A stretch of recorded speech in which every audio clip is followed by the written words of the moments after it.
Jaya Radha Madhava Kunja Bihari Radha Madhava Jaya Radha Madhava Kunja Bihari Radha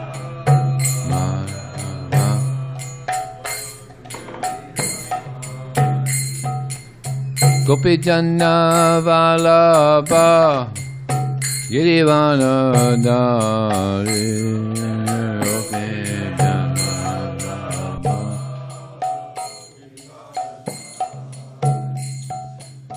Gopi Janna Vallabha Girivana Dari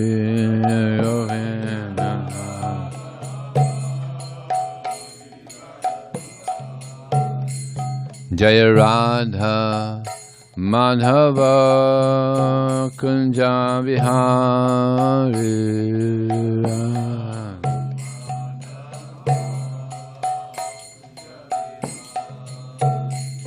Jaya Radha Madhava Kunja Vihari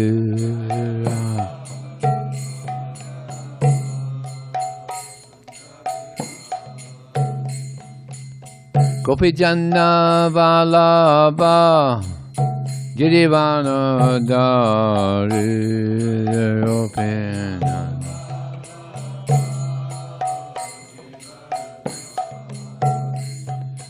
Gopi Janna Vallabha Girivana Dari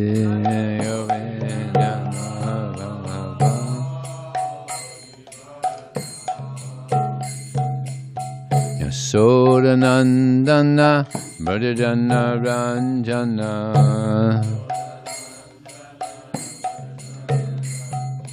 Jasodanandana Brajajana Ranjana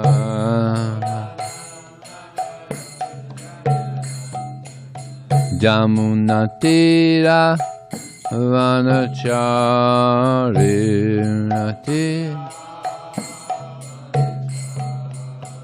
Jamunatira Vanachari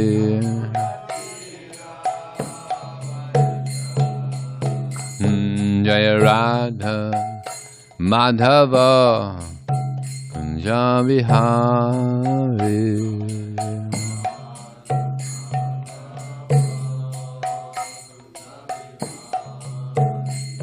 Jaya Radha Madhava Kunja Bihari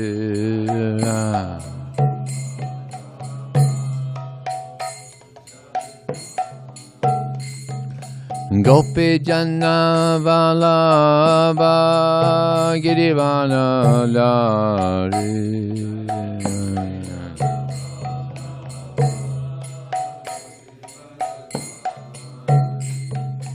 Gopi Janna Vallabha Girivana Dari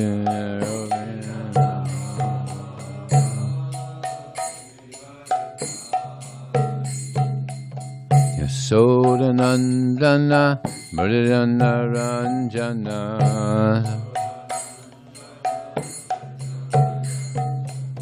Jasodanandana Brajajana Ranjana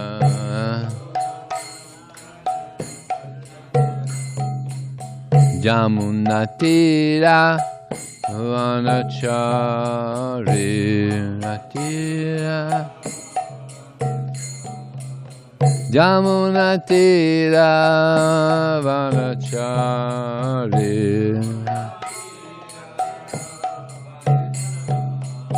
Jamunatira Vanachari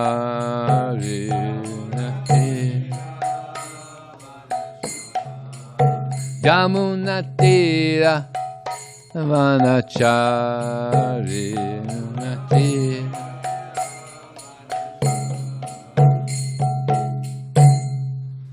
Jam Vishnu Had Pranamah Vishnu Prev Jaf Chaya Asta Chasat Shri Srimad His Divine Grace, Srila A.C. Bhaktivedanta Swami, Srila Prabhupada ki, Ananta Kota Vaishnava ki jai, Namacharya Srila Haridas Thakur ki jai, ISKCON Founder Acharya Srila Prabhupada ki jai, Prem Sigaho Shri Krishna Chaitanya Prabhu Nityananda Shri Advaita Gadadhar Srivasati Gaur Bhaktivinoda ki jai, Shri Shri Radha Krishna Gopinath Samakun Radhakun Giri Govardhan ki jai, Shri Vrindavan Dham ki jai, Shri Maya Purnav Dham ki jai, Ganga Maya ki jai, Jamuna Maya ki jai, Tulsi Devi ki jai, Bhakti Devi ki jai, Samaveda Bhaktivinoda ki jai, Transcendental Book Distribution ki jai, Harinam Sankirtan ki jai, Go Premanandi, all glories some devotees, all glories some devotees, all glories some devotees, all glories to Shri Shri Guru and Shri Gauranga.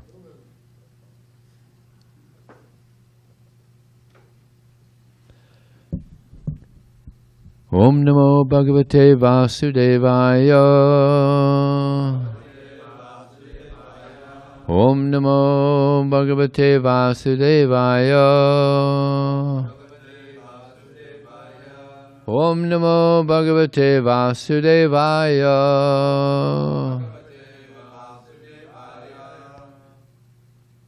So this morning we're reading Canto 5, Srimad Bhagavatam, Chapter 8. Yes? 9. Text. Text 1. 1 and 2. Oh yeah, summary first. But first we'll read about Saranga Thakur. He's a very special devotee, a lot of special devotees.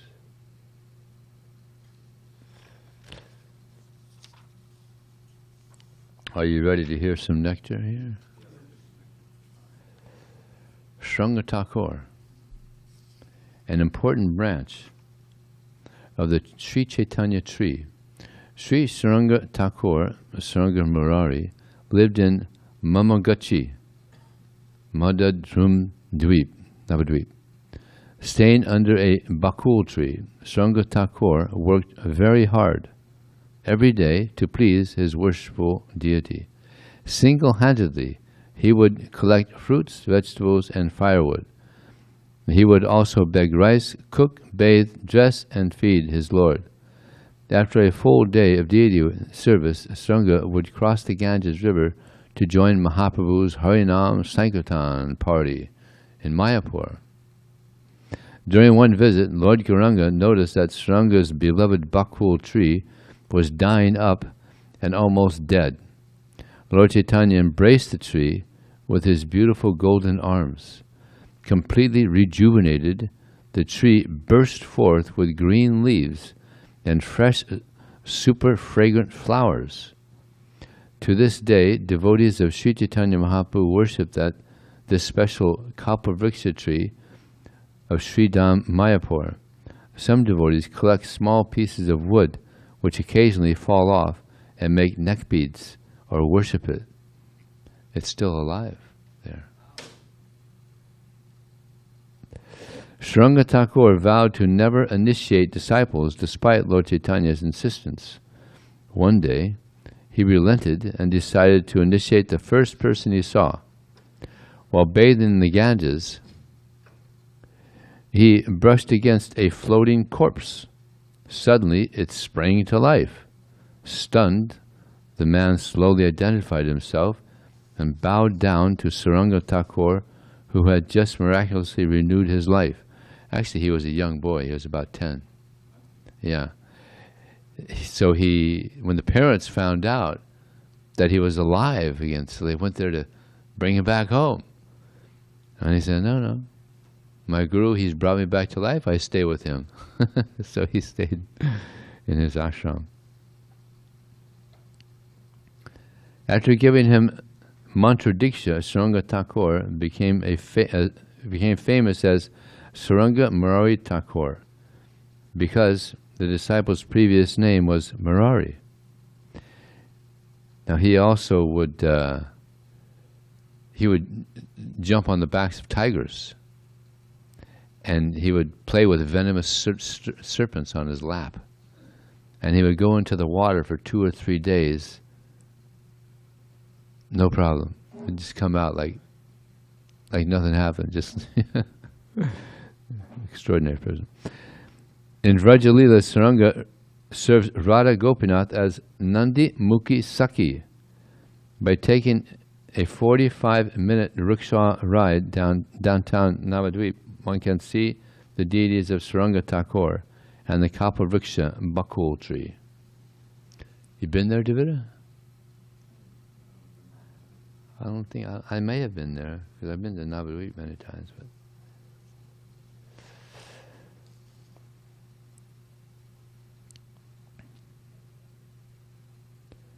so now we're reading from the chapter summary for this chapter. In this chapter, Bharata Maharaja's attainment of the body of a Brahmana is described. In this body he remained like one dull, deaf, and dumb, so much so that when he was brought before the goddess Kali to be killed as a sacrifice, he never protested, but remained silent.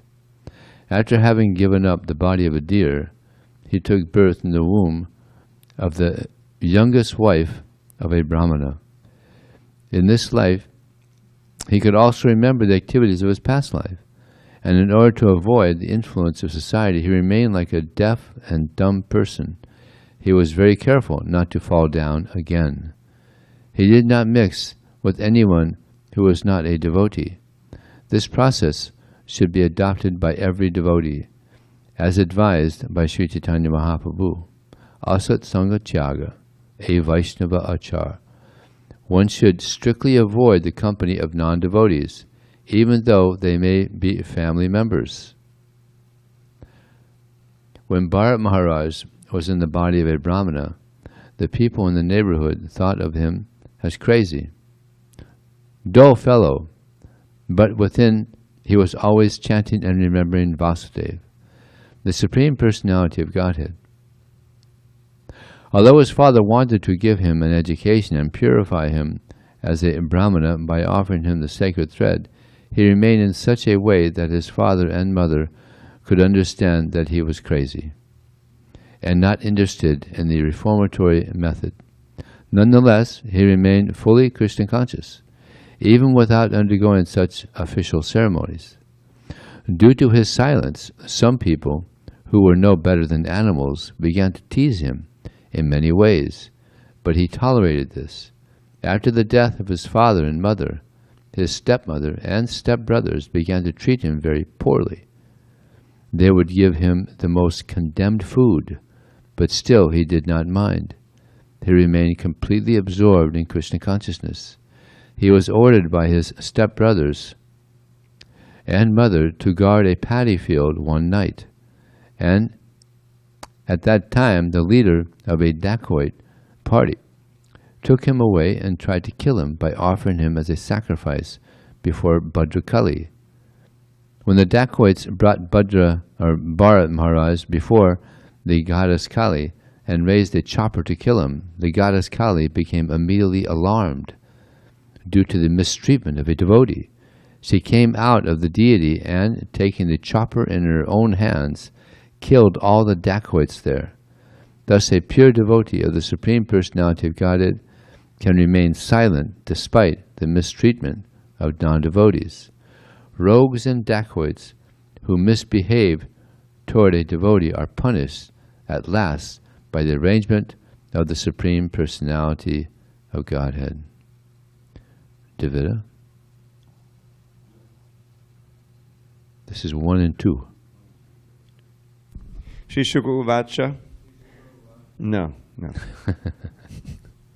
Atakasya chidn vijabarasangira prabharasalya shamadhamatapak svadhyayadhyayana tyaga santosita tiksha prashraya vidyana suyatma gyanananda yuktasyatma sadrisha shuta shilachara rupaudarya guna navasodarya angaja pabhuvur mitunam chayavi yasyam Bharyayam yastu tatta pumangstam padma bhagavatam rajarshi prabodam Bharatam utrishta mriga shariram chadama sharirena vipratvam gatim ahuhu. Sri Sukuvacha. Sukadeva Goswami continued to speak. Atta, thereafter, kasyachit, of some, Dvijavarasya, Brahmana, Angira Pravarasya, who came in the dynasty of the great saint Angira. Shama, control of the mind. Dhamma, control of the senses. Tapa, practice of austerities and penances. Svadhyaya, recitation of the Vedic literatures. Adhyayana, studying. Tyaga, renunciation. Santosha, satisfaction. Titiksha, tolerance. Prashraya, very gentle. Vidya, knowledge. Anasuya, without envy. Atmagyana ananda, satisfied in self-realization. Yuktasya, who was qualified with. Atmasandasya, and exactly like himself.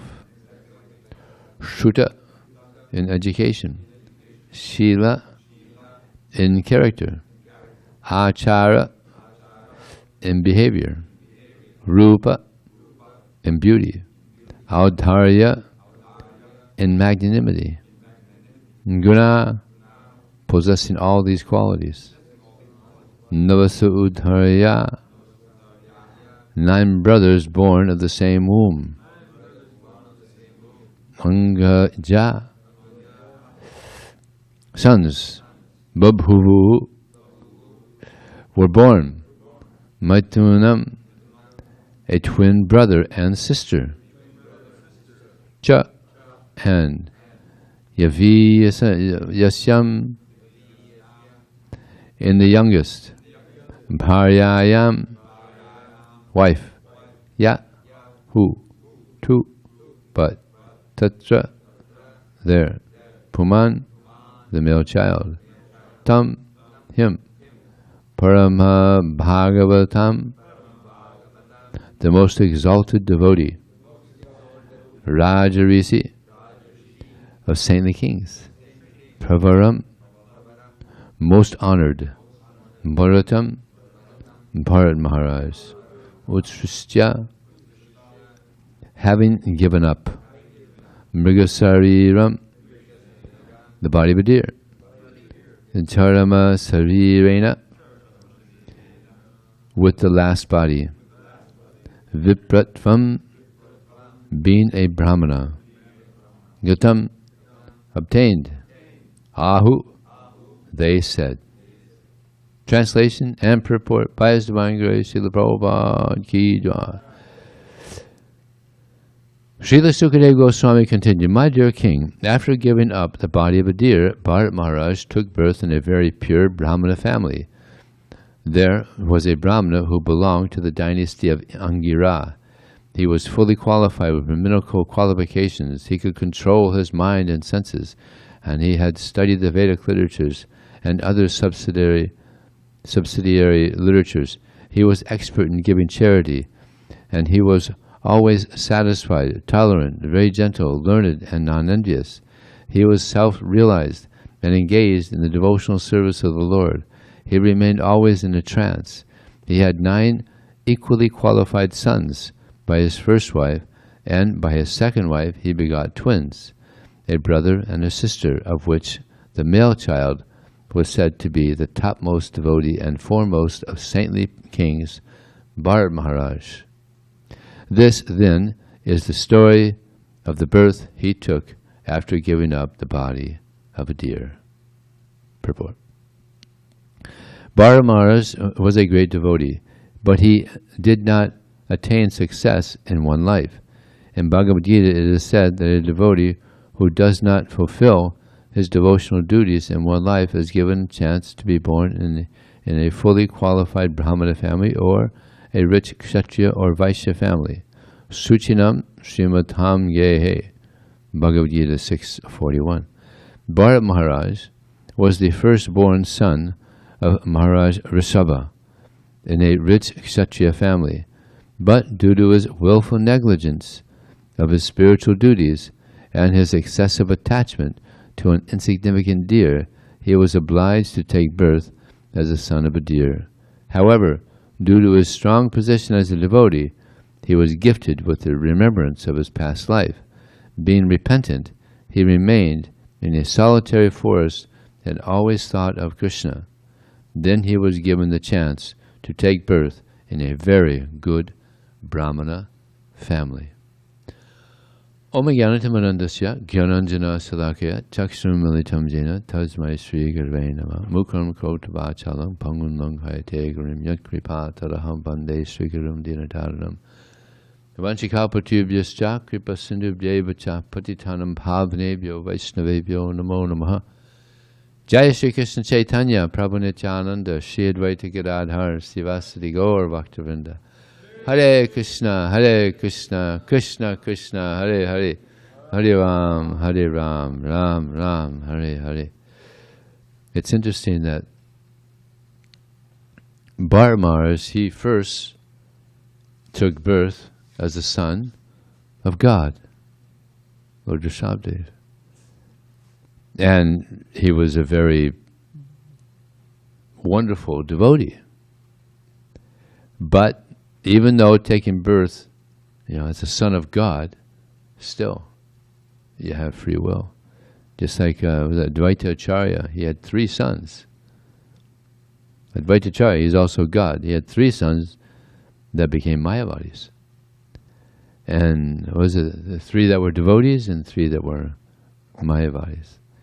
Son of God. So, not easy to be a devotee.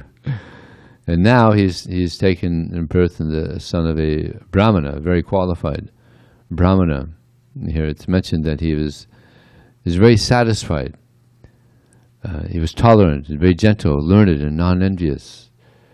In the Srimad Bhagavatam, there's a very nice verse. Akinchinasya dantasya santasya samachetasa. That one who is free of material desires. That's a big challenge right there. To be free of material desires, to just have spiritual desires. Now it's interesting that Bharata Maharaj, he was repenting. It's in the previous verse. It's said that he was constantly repenting. But higher than that is constantly think of Krishna, to think of serving Krishna, just pleasing Krishna. This is a higher level, and this is actually the teachings of Krishna in the Bhagavad Gita, that we should constantly think of Krishna. Manmana bhava madbhakto. Always think of me, become my devotee, worship me, and offer your homage unto me. So this is actually the goal of the human form of life. Akinchinasya dantasya. Dantasya means the senses are controlled. It's very difficult to control the senses in this age. It's like the wild animals. The senses are just so out of control. People are just out of control, and therefore there's so much suffering is there.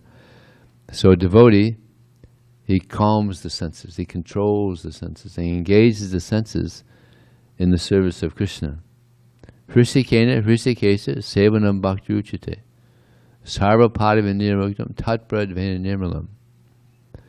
That by rendering service to Krishna, engaging our senses in the service of Krishna, there's two things, 2 auspicious things. Our senses become purified, and what's the other one? Our senses become purified. Sarva parivinir tatpradvena hrisikena hrisikesa sevanam bhakti uchite. Devita. Sarva Pariva Nirmugdam Tat Pradvena Nirmalam Hrishikena Hrishikesa Sevana Bhakti Ushite. One of the benefits of engaging our senses in the service of Krishna is our senses become purified and free of designations. Yes, that's right. Become free of material designations. And this is another big challenge. Controlling the senses is not easy, and being free of designations. It's not easy. Yeah. So this is some of the benefit of engaging our senses in the service of Krishna rather than serving the senses. Someone who serves the senses is called a godas. And the person who controls the senses is called a Goswami. So better to be a Goswami than a Godas. There's enough Godasas on this planet. It's like covered, unlimited Godasas. So to be a Goswami, that's rare. We have a few Goswamis in our society, but even many of our Goswamis became again servants of their senses, became Godasas again. So, not easy, but possible. Akinchana Dantasya Santasya. He's peaceful. Just like here it's mentioned that the Brahmana, he was very peaceful because he was engaged in the service of Krishna. Santasya Samacheta, he was equal to all living entities. Although he saw that his son was unusual, he said a little crazy, but still he tried to help him, tried to reform him, tried to help him. Maya Santusha Manasaha, that a devotee is satisfied in his service to Krishna. To be satisfied in menial service, this also, it's not easy. I mean, there's a lot of things happening in this world, and people are attracted to them. And devotees come and they lose their attraction to this, and they go out, and they're not satisfied serving Krishna.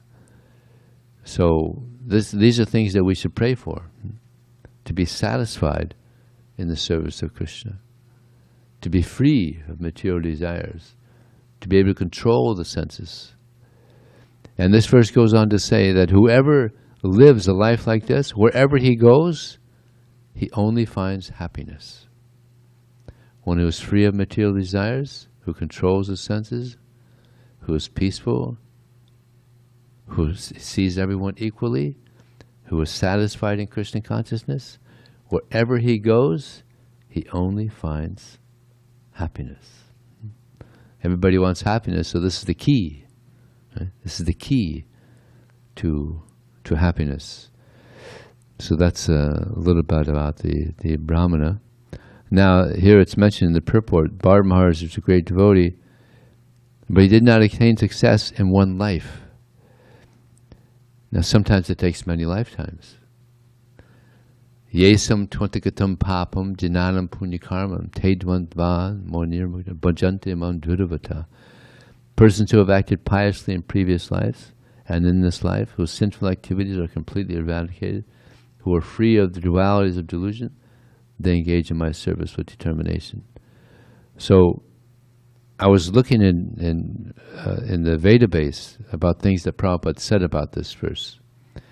And he said that because of the mercy of Lord Chaitanya Mahaprabhu, you don't have to have a high birth or even practice Krishna consciousness in the past life. Simply by the chanting of the holy name of Krishna, one can become completely purified. It's not that you have to have practiced Krishna consciousness in the past life.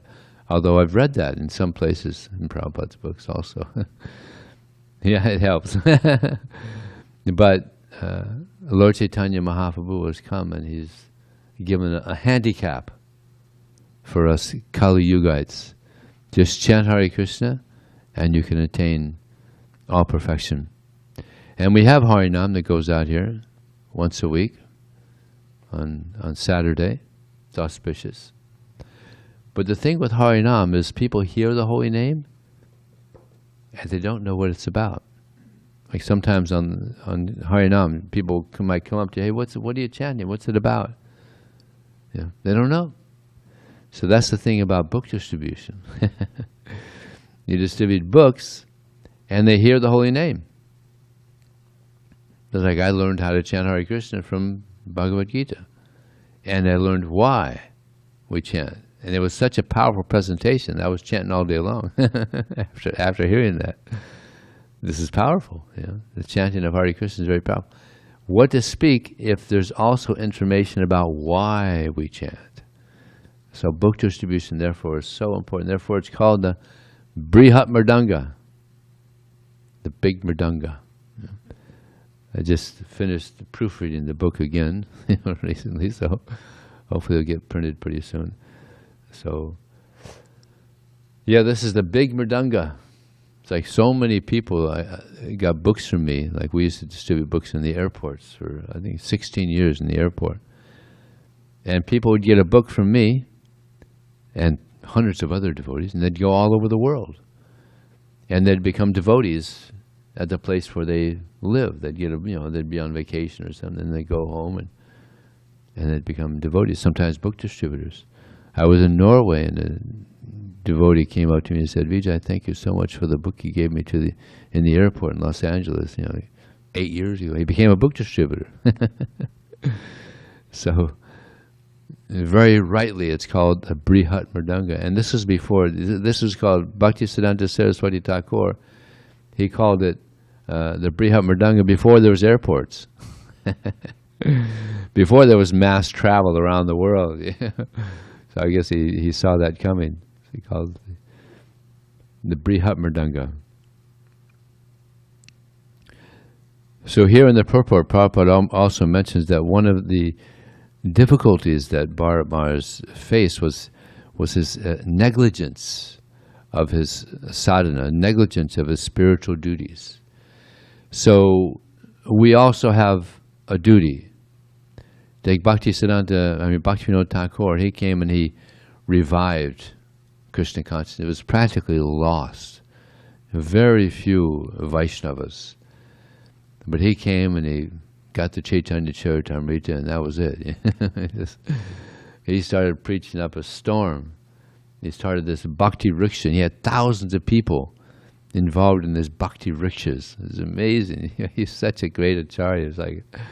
And he would write so much, so many wonderful, so poetic. He was such what a great devotee. Huh? So he really picked up Vaishnavism. Although he was a magnate. He was a judge. He's working so much. He had how many? 10 children. I can't imagine. Just that alone. That'll keep you busy. But he was writing so much and preaching so much, but then he said, "I needed some help." So he did this ray of Vishnu. Who was the ray of Vishnu, Bhakti Daniel?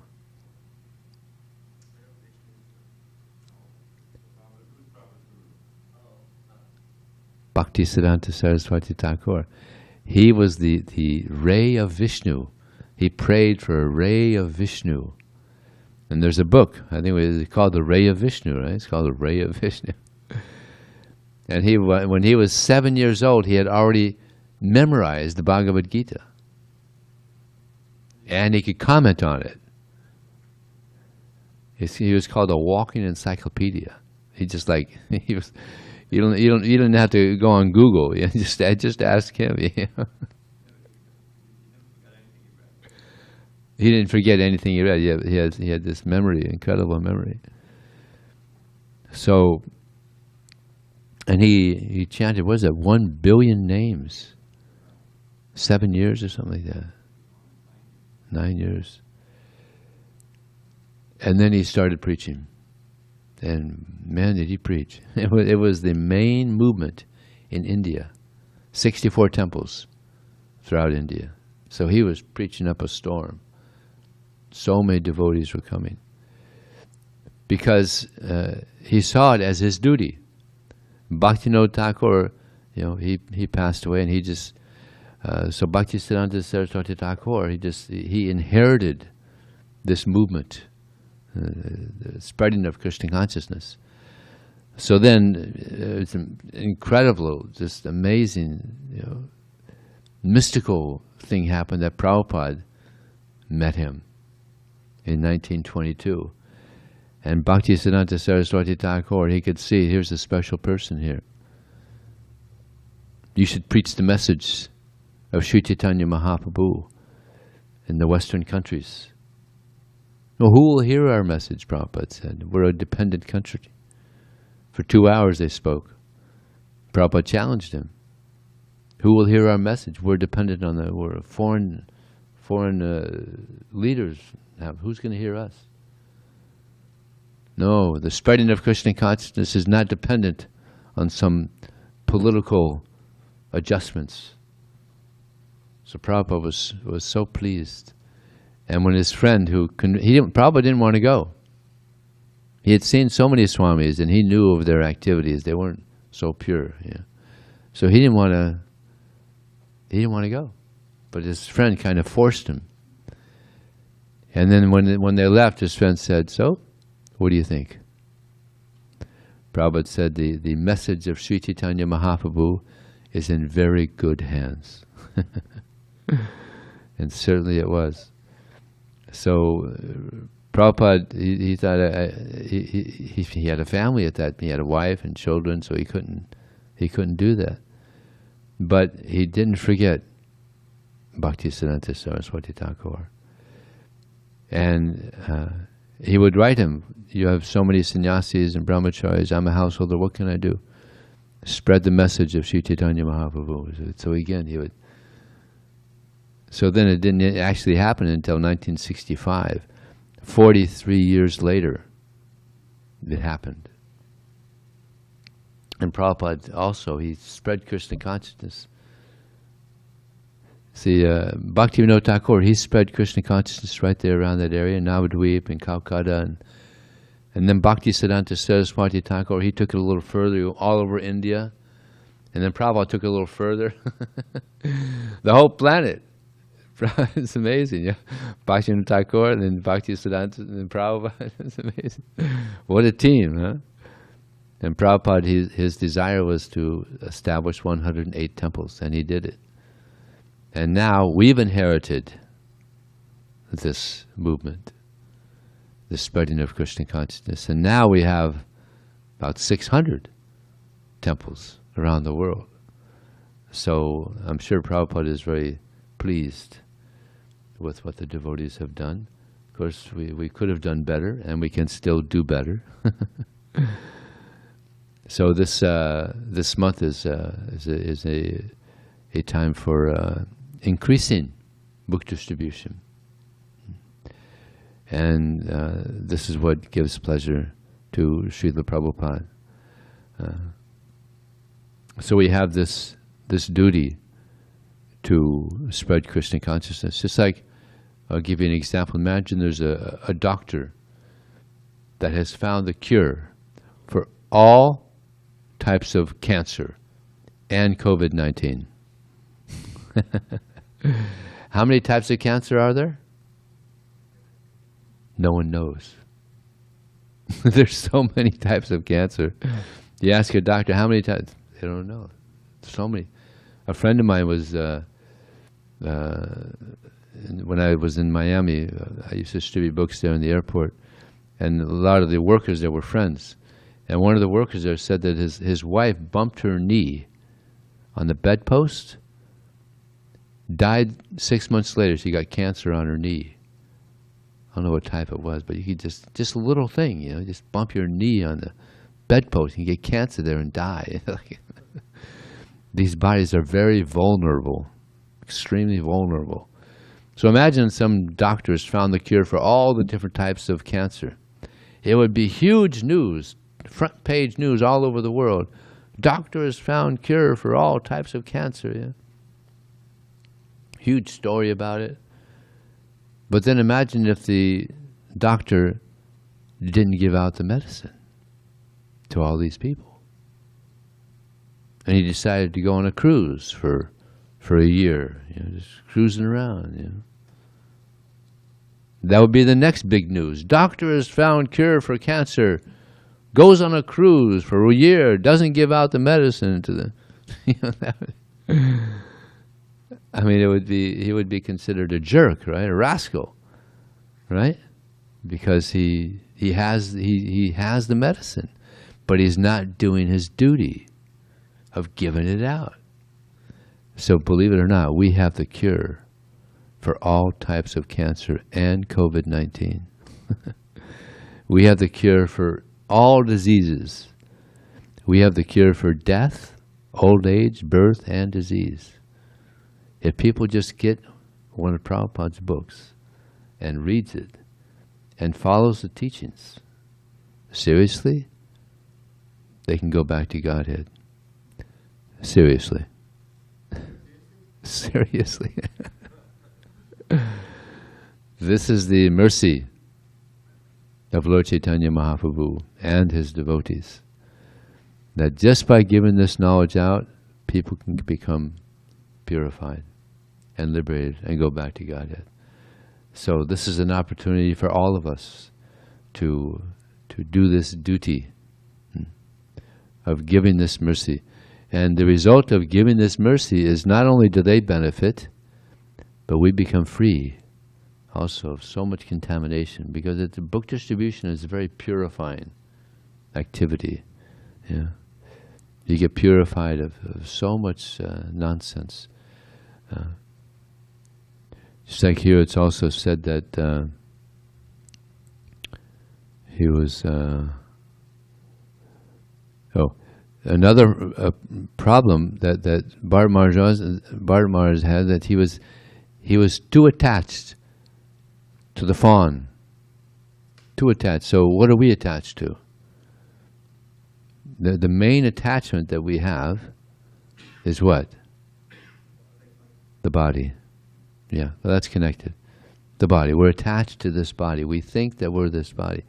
You go on book distribution and you get purified of this contamination, thinking that we're this body. Because if you go out on book distribution and you're the bodily conception of life, not good. It'll be very difficult.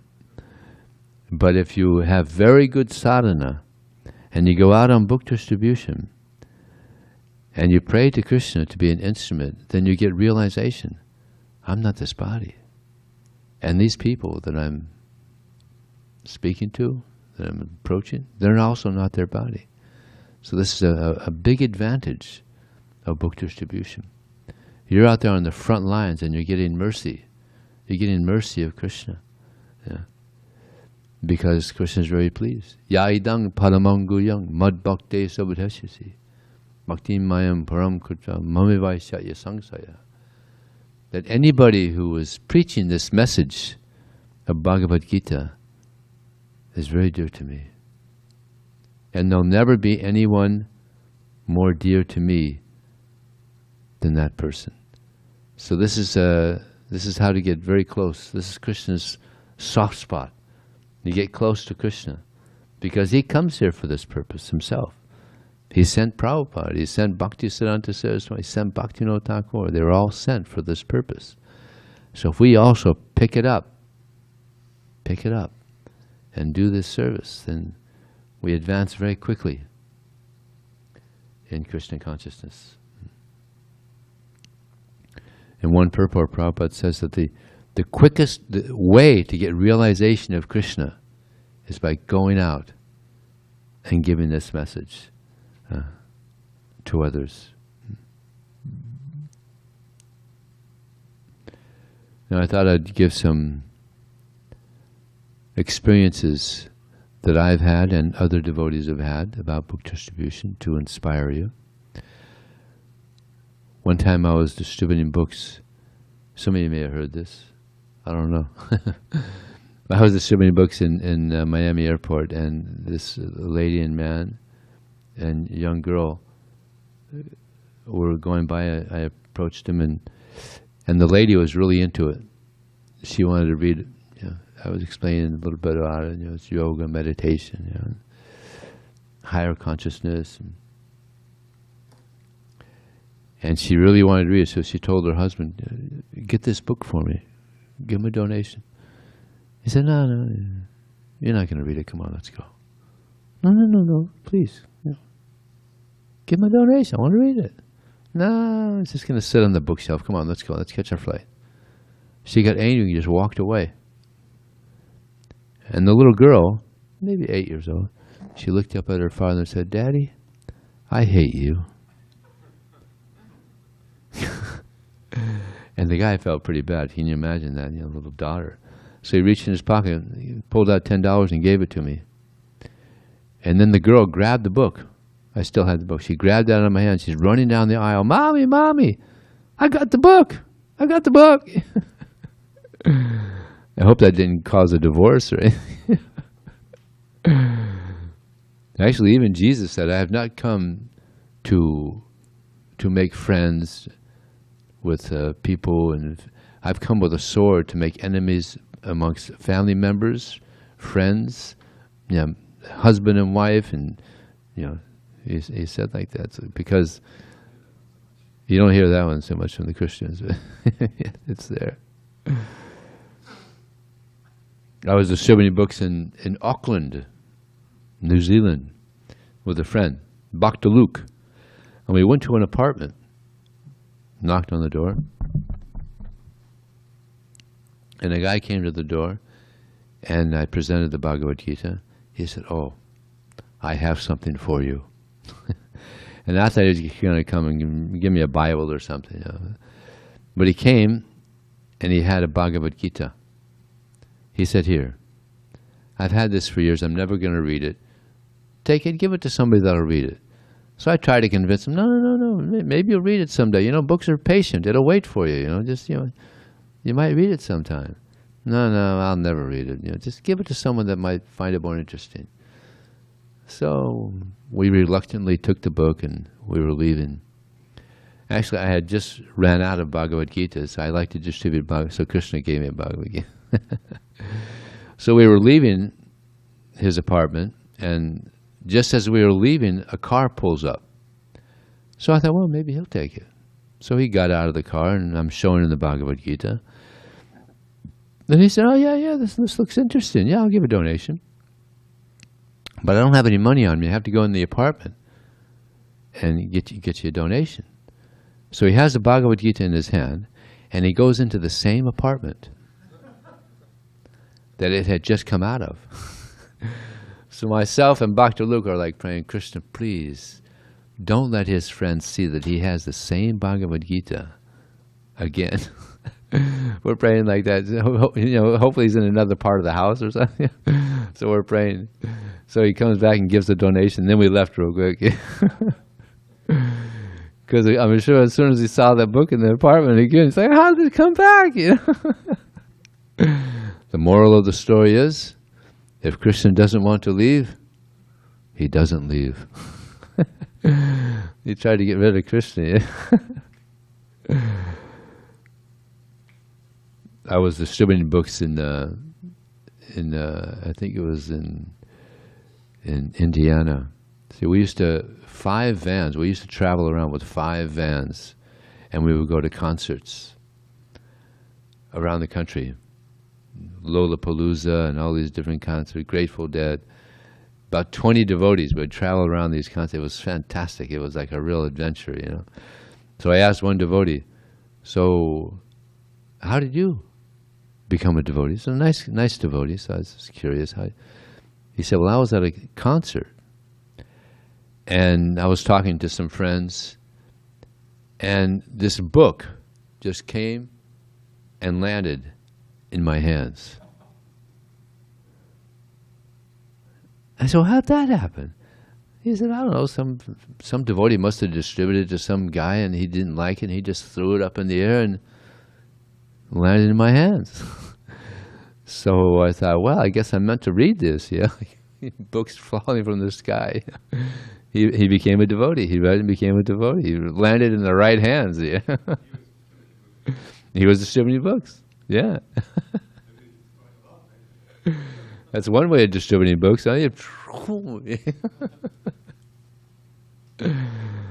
So I was distributing books in Boulder, Colorado. And I was distributing to this couple. I think it was a boyfriend and girlfriend. They didn't marry. So this guy comes up and he gives each of them a $100 bill. "Here, this is for you. 100. And they said, no, it's okay. We don't need your money." So I said, no, it's okay. You take 100. You take the book I'm distributing to you, and I'll take 100, and we're all happy. I had to think fast, you know. So they said, all right.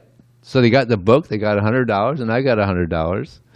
And I'm watching this guy. Then he's got a wad of $100 bills, and he's going around. He's just giving people hundreds. So he went up to these 5 kids. These 5 kids are just asking for change from people. They're trying to get a bus to go to California. And he went up to all 5 of them and said, choo, choo, choo, choo, $100 each of them. They're just like, they went into ecstasy. You know? So I went up to him and said, you know, you're a very special person. You're very charitable. You deserve one of these books as well. So I was showing it to him. And he said, well, how much? I said, well, give what you can. So he gave me another 100. So then he went around giving more hundreds. It's interesting. He was on he was on an ego program. Ego. He said, I take care of my people. In other words, he was thinking that they were all his people. Like he was acting like God, you know. I take care of my people. He was on it was a big ego trip, you know. I take care of like everybody is his people. That's a false ego. There was one devotee who was distributing books in Germany, and he wanted to do 100 books. I mean, to distribute books in Germany is really difficult. Of course, I mean, I distributed books in Germany. Of course, it helps if you know the language. I don't know the language that well. But he had 97. He was up to 97, only 3 left to distribute. And this demon came, and he was breaking up all the sales. He said, I'm not going to let you distribute any books. So there's another devotee there also, distributing with him. And neither one of them knew what to do, you know, because he was just one of these determined. He's a Christian. And some of these guys are just super fanatical and determined not to let anybody distribute books. What I usually do when they come to me and do that, they would do this in the airport sometimes too. I would tell them, please, just wait here. I'll be back in a minute. I'm going to go get a policeman. And I'd walk away like I'm going to get a policeman. And then I'd turn around, they'd be gone. Actually, just on a side note, there was one guy who would distribute books to somebody. This is Miami Airport also. And after we would distribute a book to him, he would go up to them and say, do you really want to read this book? No, I'm not that interested. He would get it from them, and he would rip it up in front of our face, and he'd throw it on the ground. He did that once, and he did it twice, and I thought, I can't take this. So I went to we have friends there that were undercover cops. We had a lot of friends there, you know, policemen and undercover cops. So I went to one of my friends that was an undercover cop, and I told him what was happening. He said, take me to this guy. So we're walking towards this guy, and this demon Christian, he comes up to the undercover cop and says, don't take a book from them. These guys are a cult, you know, they're just going to hell. You know. So the undercover cop pulls out his badge and says, you got 5 seconds to get out of my face, or I'm going to take you to jail. And the guy just like, oh, he went white, you know, running off. Never heard from him again. It's nice to have undercover cops on your side. So back to this story. So this Christian guy is just breaking up all the sales, and then him and the other devotee, they don't know what to do. So one lady devotee who used to work with the FBI, believe it or not, in Atlanta, Georgia, she became a devotee. She was big. She was a big Mataji. So one of the devotee that was not distributing, trying to do the 100 books, he found this Mataji and said to her what was going on with this Christian, crazy Christian. So he went over to this guy, this Christian. He just started pushing her. She just started pushing. Hey, big, she's big. What are you doing? Messing with my friend? Yeah, pushing him around. And the guy didn't know what to do, you know, some big Mataji pushing him around. So he took off. You know? And then he was so happy, you know, he did about 10 more books. He did more than 100. He was so happy. And both devotees were just in ecstasy seeing this Mataji, you know, push this guy around. Pretty ecstatic. This is coming features of the book, you know. And then as they were leaving, one of them said to the other, "All glory is to our Mataji Kshatriyas." We have some strong Matajis. Oh, you would love to hear that one. And then there's one in England. There's one person who got a book from a devotee, and he found it interesting, but he liked to fish. He had this, some people just like to fish. It's like a type of meditation, just fishing. So he started associating with devotees and became a vegetarian. He stopped fishing. So, he was coming around, chanting rounds and doing really nice. But somehow he was attached to fishing. So he used to go to these, like we have the Krishna lounge here. So he would go to like that, Thursday or something, one of the evening. And he was going regularly, but he decided to go fishing. But he felt guilty, so he stopped going to the programs. So he's out fishing one day, and he gets something big. He's like, boy, maybe it's a big trout or something. And he's pulling it in, he's reeling it in, and he gets it. He gets out of the water, and it's a bag. It's a plastic bag, something in a plastic bag.